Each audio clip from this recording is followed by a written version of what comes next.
The FIFA World Cup is the biggest sporting event on earth.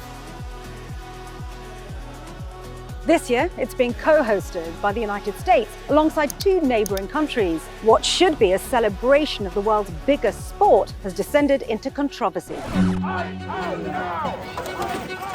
Donald Trump's presidency stands accused of sportswashing its domestic human rights abuses, unlawful foreign wars, and allegations of corruption. As we speak, Trump is leading a White House cover-up of the Epstein files. Some are advising fans to stay away. Others argue it's not that simple. The United States shouldn't be hosting the World Cup.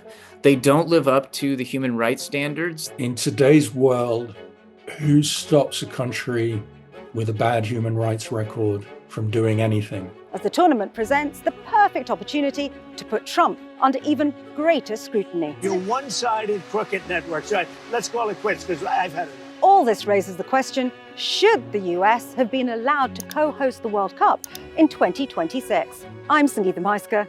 This is The Long Story Short.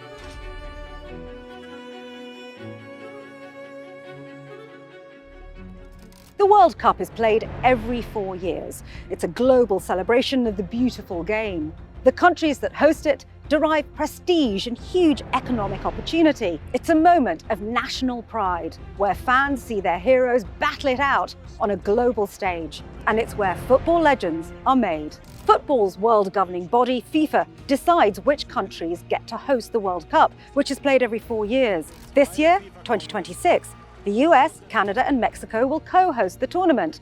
The joint bid was won back in 2017 when Barack Obama was president. At the time, the US, Canada, and Mexico were good friends working closely together. The bid comes in the Obama administration, and it's a sign of this continent has got it together, trade is free, and everything is onward and upward. And for FIFA, the US is always attractive because it's the biggest market in the world, and it's not saturated with soccer. So there's a chance to grow, and you can sell seats at higher prices than anywhere else. It's all good. Nearly a decade on, and things could not be more different. Donald Trump is US president, and geopolitics has been turned on its head. Internationally, the US is waging war on Iran, it's backed Israel's genocide in Gaza, kidnapped Venezuela's former president, implied it could invade Greenland, threatened to withdraw from NATO. Is the United States still considering withdrawing from NATO? Is that still a possibility? It's something the president has discussed, and I think it's something the president will be discussing in a couple of hours with Secretary General Rutte.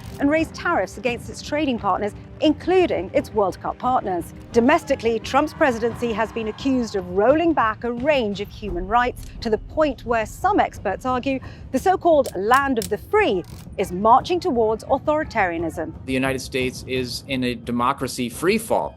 It is really just simply not a fully functioning democracy. 3 of my fellow political scientists wrote a recent article in Foreign Affairs that argues that the US is no longer a fully functioning democracy. In fact, that it is what they call an example of the new competitive authoritarianism of the type that we saw under Viktor Orban for so many years. Of particular concern is President Trump's crackdown on what he calls illegal immigrants. The US Immigration Enforcement Agency, ICE, has been repeatedly accused of lawlessness and excessive use of force, including allegations that they've killed US citizens that posed no threat. As the World Cup approaches, the fear is ICE may attempt to raid World Cup-related businesses in states that have high immigration levels, like Miami, or even detain visiting football fans. There have been moments where Marco Rubio promised the mayor of Miami, apparently sub rosa behind closed doors, that he would not send in ICE for mass roundups during this tournament. But more recently, Mark Wayne Mullen, who oversees the Department of Homeland Security, wouldn't guarantee that that would happen. He said ICE would continue to do their job and engage in immigration, customs, and enforcement. And so what if Trump just decides 2 days before the tournament that he actually does want to have ICE policing inside the stadiums? Who knows? With chaos at home and abroad, Trump's critics argue that he's using the World Cup to sportswash his government's actions. Sportswashing is when political leaders use sports events to deflect attention from poor governance at home or controversial foreign interventions. It's definitely happening right now under President Trump. Quite frankly, the term sportswashing is often used in a xenophobic or ethnocentric fashion. Sort of you waggle a finger at those countries that do it without looking in the mirror and saying, yeah, actually, that could happen right here in the United States.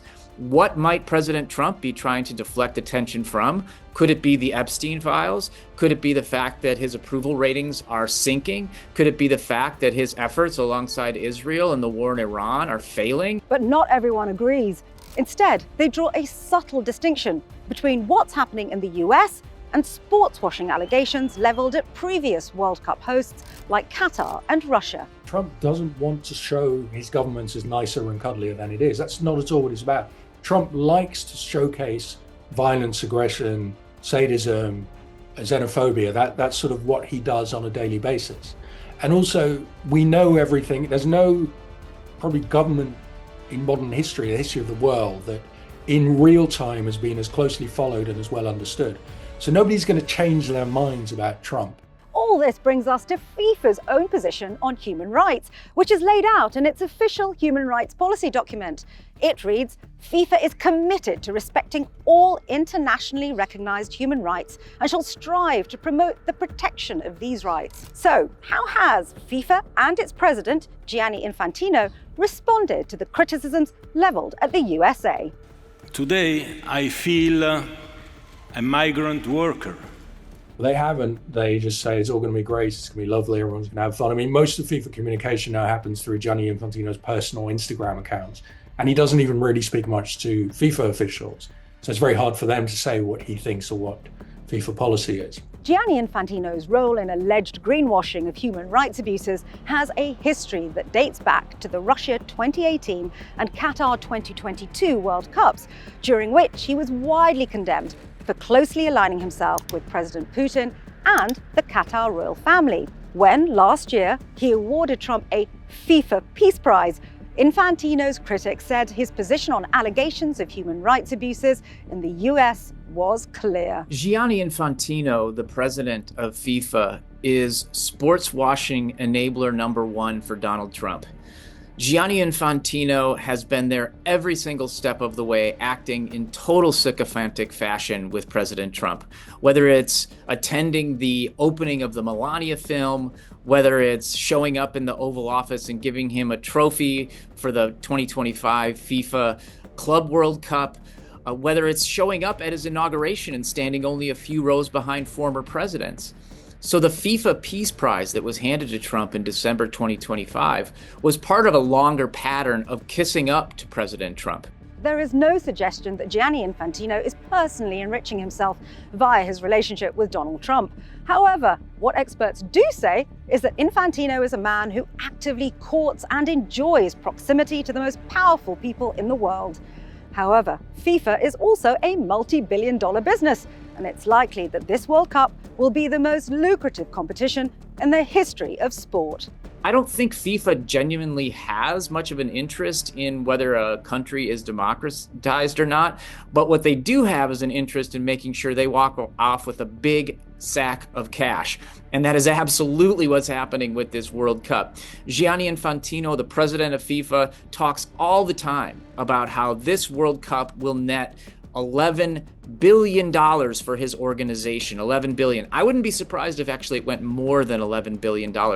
That is more money than any sporting event in the history of the world.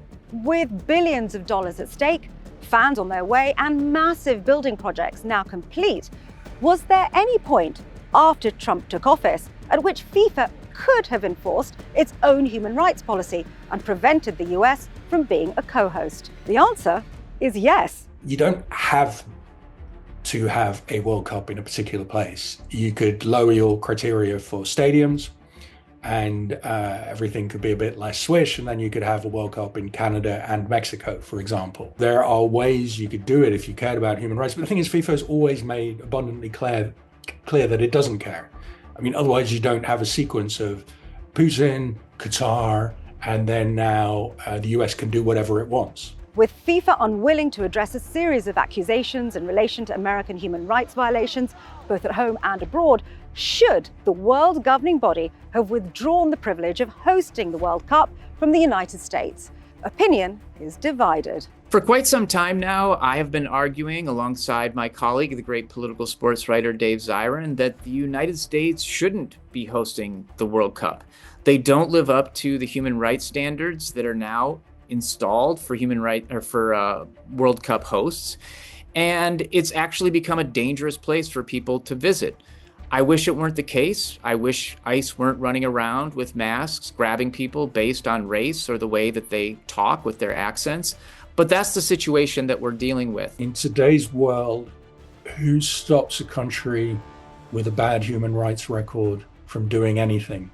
I would wish we lived in a world where countries with bad human rights records were punished in all sorts of ways, at the very least withholding a World Cup from them. I would be totally for that world.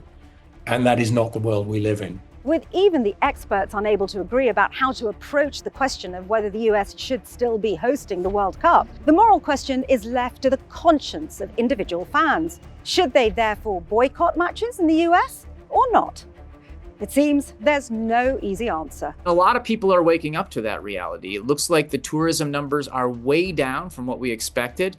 And so I do not think that people should come to the United States, especially racialized people from around the world, unless they're ready to risk their own safety. I think you can go to matches in Canada and Mexico and not take that risk. The thing about this World Cup is you have to keep two things in your mind at the same time. You have to be very cold-eyed about what Trump is doing, what Infantino is doing, about ICE, about the very bad things that can happen. We should protest against them. We should report on them. We should try and stop them. And at the same time, you can also say, that was a brilliant goal. I would say you should enjoy the World Cup while knowing what these people are. And while political scientists, football writers, human rights activists, and fans may disagree about how to respond to the United States' role in it, what's become clear is that, once again, it's not just the battle on the football pitch that's at stake, but the reputation of the powerful men involved in the most lucrative sporting event on the planet.